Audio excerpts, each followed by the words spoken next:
En este video de hoy vamos a hablar de texto y etiología de histeria. En este texto Freud va a decir cómo a través de un nuevo método que se llama psicoanalítico lo ayudó a encontrar cuál es la etiología en histeria. Este lo lleva a considerar que los principales traumas están en la infancia y son de carácter sexual. A partir de esto nos da ciertos detalles más que nos faltaban en la teoría de histeria que ya no venía desarrollando en los textos anteriores. Si este tema le interesa o lo tienen que aprender, yo espero después de la intro.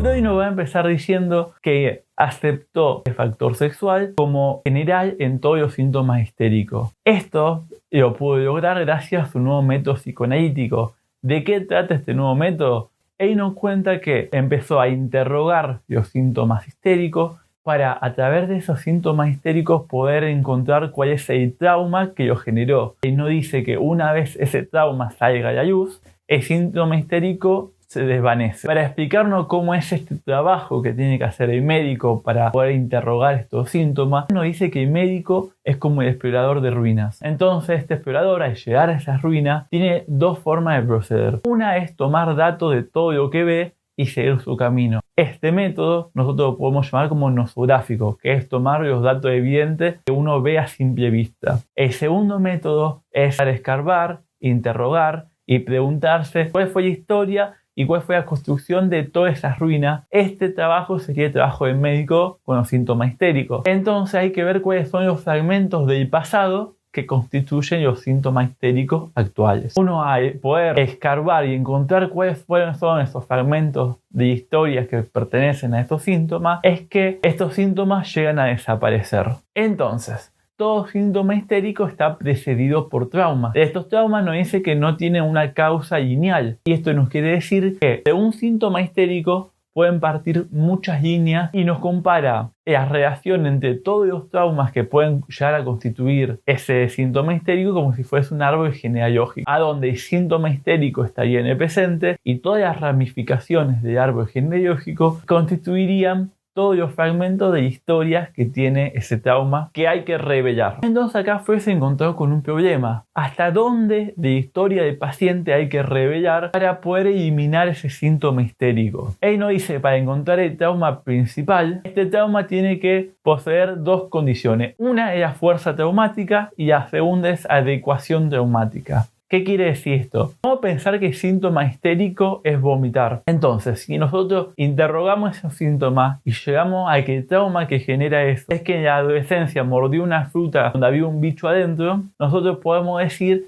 que ese trauma no posee adecuación traumática ni fuerza traumática, ya que no posee las cualidades para provocar semejante síntoma actual. Entonces nosotros seguimos escarbando y llegamos a que otro trauma más viejo, el cual, siendo más pequeño, vio un cadáver en descomposición. Entonces podemos suponer que este cadáver en descomposición sí tiene adecuación traumática, ya que ver un cadáver produce vómitos, y también tiene fuerza traumática, ya que es una experiencia fuerte. Y entonces, ¿hasta qué época del sujeto podemos llegar? Él nos dice que en un primer momento nosotros siempre llegamos a la pubertad. O sea, de todos los síntomas histéricos que partimos, nosotros logramos traumas que están en la pubertad. Aunque él nos va a decir que estos traumas, en todos los casos que él tuvo, que nos dice que fueron 18, nunca se adecuaron ni tuvieron fuerza traumática para provocar ese síntoma histérico. Entonces nos dice que hay que proceder y que siempre termina recurriendo a eventos traumáticos de infancia,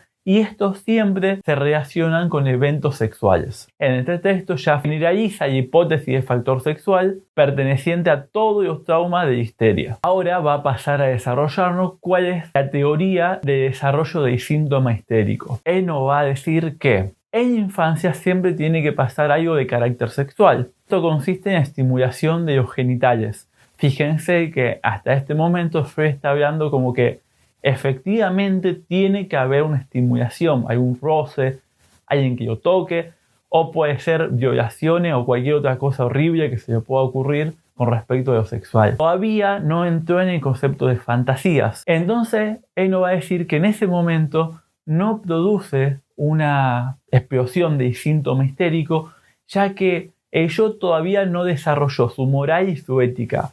Entonces, en ese momento, cuando termina de desarrollar esa ética y esa moral, es que el recuerdo o la representación de ese evento sexual pasado entra en conflicto con el yo. Este conflicto se vuelve insoportable para el yo. Entonces, a partir de la tendencia defensiva de este, o sea, su voluntad, ejerce la represión sobre esa representación que no se puede soportar. Queda por fuera de la conciencia. Ahora, como queda por fuera de la conciencia, esto quiere decir que no se puede tramitar, por lo que siempre va a conservar el afecto.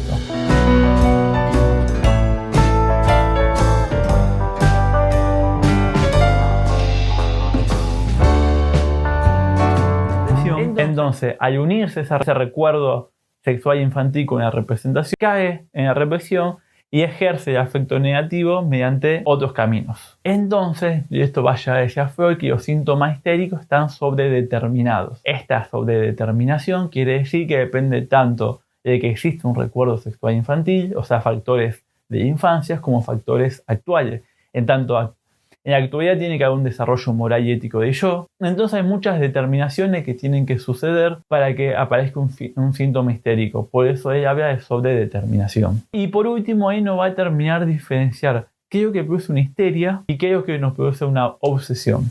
Él no va a decir que en esa actividad sexual que tuve niño, la histeria estuvo marcada por la pasividad. O sea, una persona ejerció una actividad sexual sobre el niño. En las obsesiones, él no va a decir que está marcado por la agresión sexual y por el remordimiento. En tanto que el niño en este caso sí fue activo. Bueno, esto fue todo por el video de hoy.